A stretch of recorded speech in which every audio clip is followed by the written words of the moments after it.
Ya, Pak. Ya. Assalamualaikum warahmatullahi wabarakatuh. Waalaikumsalam warahmatullahi wabarakatuh.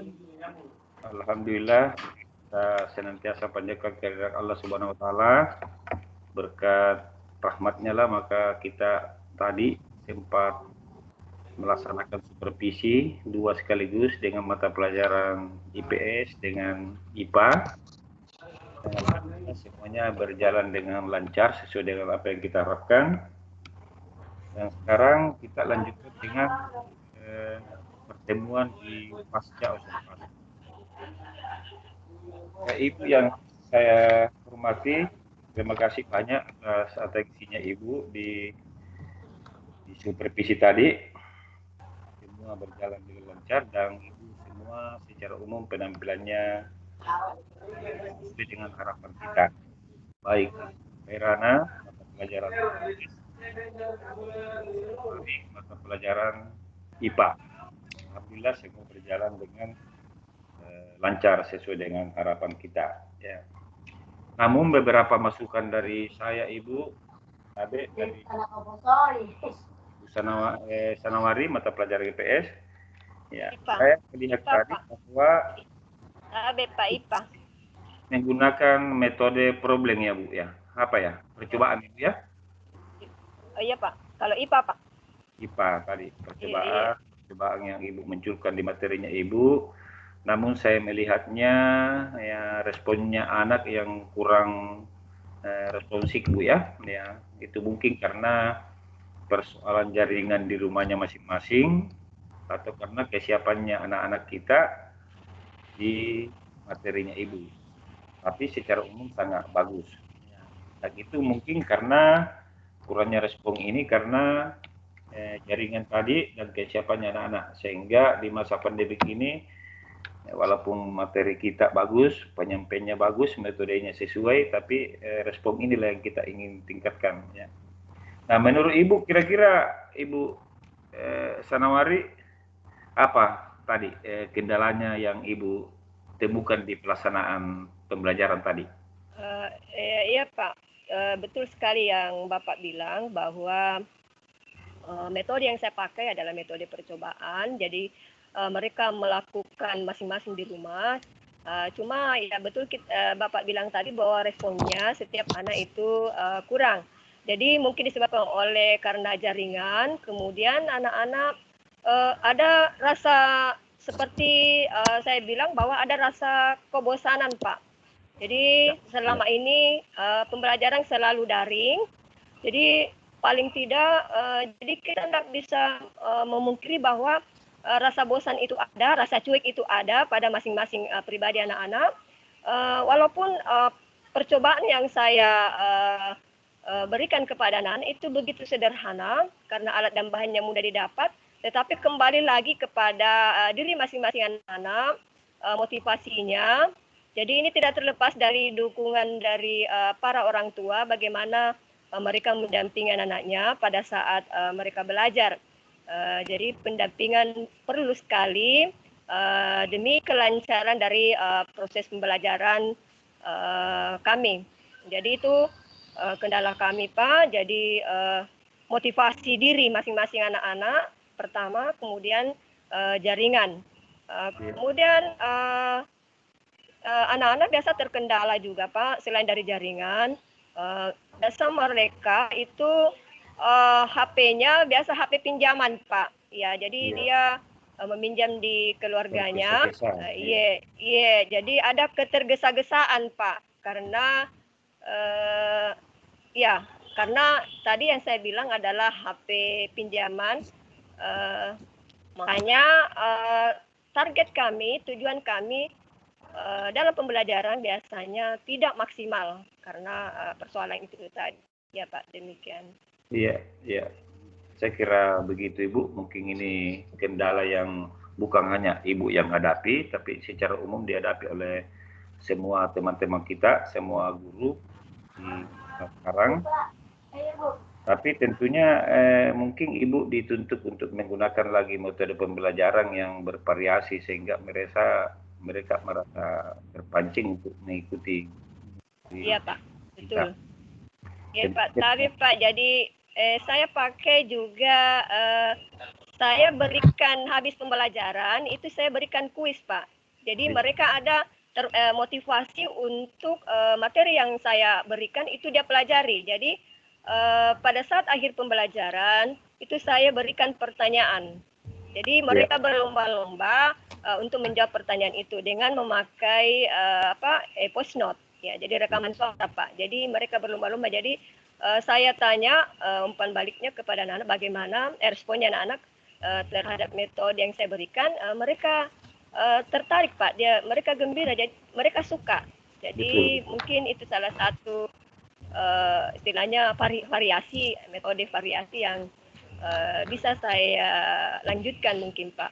Iya Bu. Iya. Ya. Terima kasih banyak Ibu. Setelah kita melaksanakan supervisi tadi, harapan saya sebagai kepala sekolah adalah Ibu bagaimana menjadi plotin terhadap guru yang lain, utamanya yang mata pelajaran yang sama dengan Ibu, IPA, sehingga metode ini penggunaan visi berdasarkan TIK ini dapat secara seragam semua teman-teman kita sudah menguasai. Saya kira itu harapan saya Bu. Dan secara umum saya memuji sekali penampilannya Ibu ini hari. Alhamdulillah sesuai dengan apa yang Ibu sampaikan di mata pra observasi dulu. Ya, terima kasih banyak Bu. Saya ke Ibu Herana dulu. Sama-sama Pak. Ibu Herana, Pak Ibu Herana. Iya Pak. Ya. Nah, ya sama dengan Ibu IPS tadi, Ibu Sanawari, mata pelajaran IPS. Ibu IPA Pak, IPA. Tadi IPA. Iya, tadi IPA tadi Ibu ya. Ya, maaf. Sama tadi dengan IPA. Alhamdulillah Ibu Herana juga mata pelajaran IPS juga berlangsung dengan baik. Tadi saya lupa Ibu menggunakan apa ya? Metode problem apa tadi Ibu ya? Problem basic learning Pak. Basic learning ya. Kalau menurut Ibu metode ini cocok tidak dengan jalannya tadi pembelajaran? Menurut Ibu? Terima kasih Pak. Iya. Terima kasih Pak.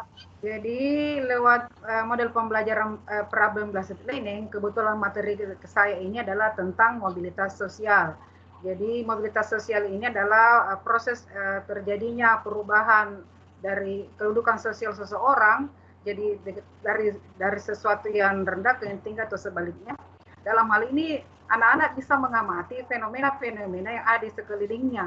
Jadi menurut saya dengan model pembelajaran problem based learning, anak-anak bisa lebih mengerti, lebih memahami tentang materi ini.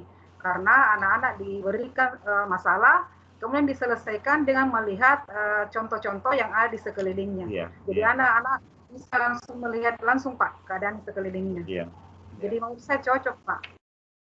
Ya, saya melihatnya tadi seperti itu Bu. Dan beda dengan tadi dengan IPA, mungkin karena persoalan mata pelajaran yang banyak disukai IPS ini sehingga responnya anak-anak itu agak tinggi dibanding dengan IPA tadi ya. Ya, dan alhamdulillah Ibu mampu mempersiapkan tadi metodenya, ada metode yang bervariasi sehingga kejenuhan anak itu hilang dan muncul semangat belajar mengikuti pembelajaran Ibu dengan baik. Ya.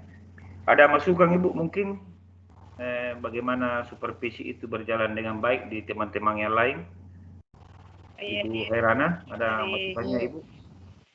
Jadi menurut pendapat saya Pak, kegiatan supervisi ini merupakan kegiatan yang perlu dilakukan karena bisa memberikan motivasi bagi teman-teman guru mata pelajaran untuk senantiasa meningkatkan dirinya, untuk senantiasa belajar, untuk senantiasa bisa mengupdate informasi yang lebih baik. Karena bagaimanapun belajar tidak mengenal usia, belajar tidak mengenal kata kita sudah bisa, kita sudah mengajar, tetap harus ditingkatkan.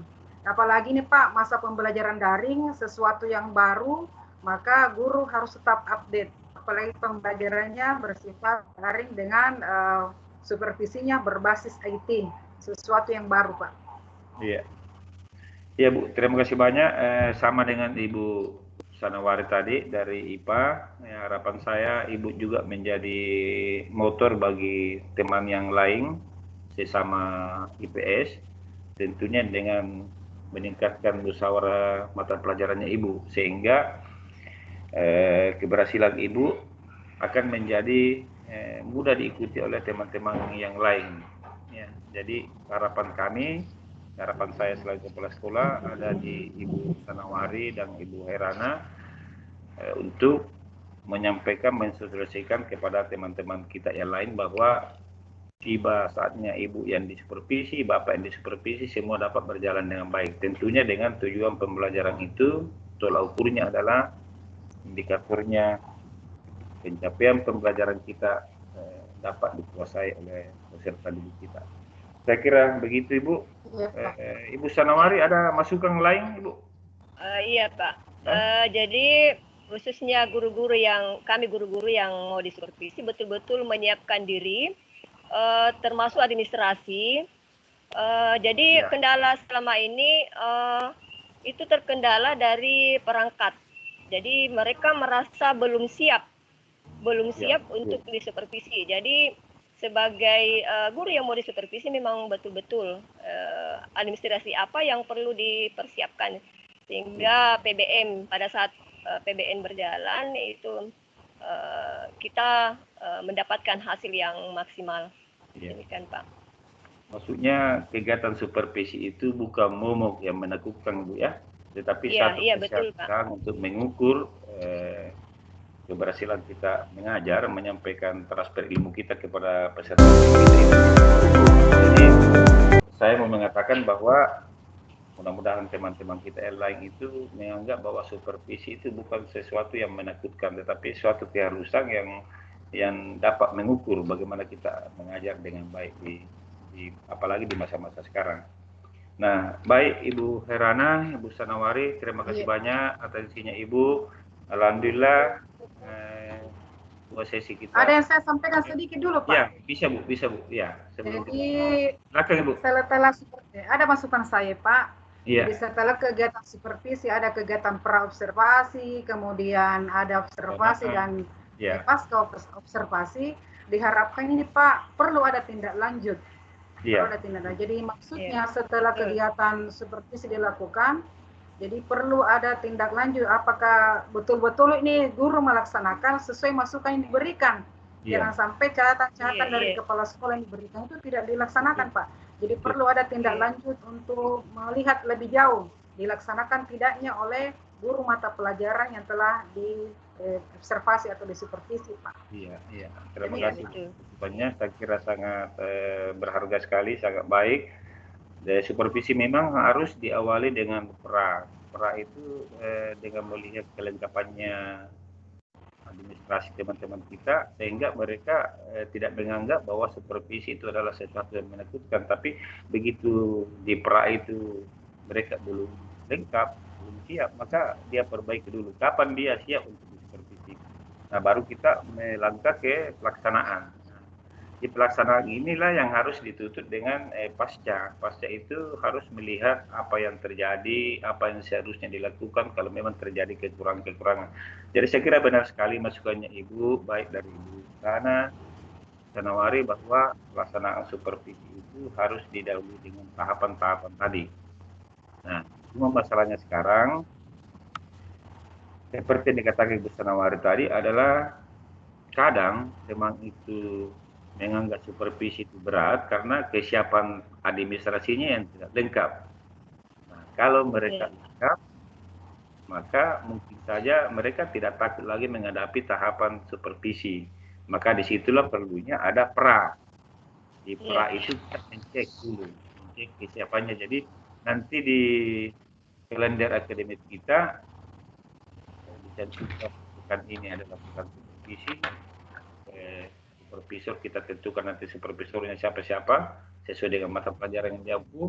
tentunya dengan mengawali dengan pra itulah dilihat bagaimana kesiapannya teman-teman kita, sehingga mereka nanti akan menganggap supervisi itu adalah suatu keharusan, sesuatu yang tidak menakutkan bagi dia. Saya kira begitu Bu, terima kasih banyak. Iya Pak, Sama-sama Pak. Pelaksanaan pertemuan kita rapat tentang bagaimana pelaksanaan itu kita sebut dengan nama pasca observasi dapat berlangsung dengan baik. Terima kasih banyak. Iya. Sama-sama Pak. Assalamualaikum warahmatullahi wabarakatuh. Waalaikumsalam warahmatullahi wabarakatuh. Ya.